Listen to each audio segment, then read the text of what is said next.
Рамазанда шаруаның бәрін таста, Алла үшін не істеу керек, бауырлар? Мен қалжыңдап айтып жатырмын, бірақ рас айтып жатырмын.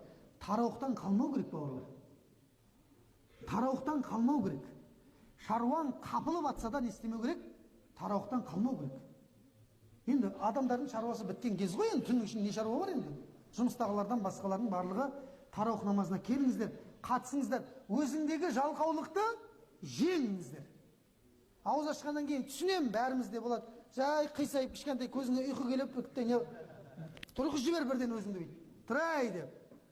Шайтан жоқ кезде кімнің уәсуасына бөленіп атсың сен деп. Шайтан жоқ өйткені, өзіңмен өзің әлек болыпсың ка. Бәрін қамап тастады шайтанды, біз тарауыққа келсін деп. Дұрыс па? Солай ғой, хадисте соны айтып тұр ғой пайғамбар саллаллаху алейхи вассалам. Шайтанның барлығы кісендеулі деді. Тозақты жапты да жәннатты ашты деді Алла тағала. Міне осы мүмкіншіліктен айырылып қалмауды Алла нәсіп етсін.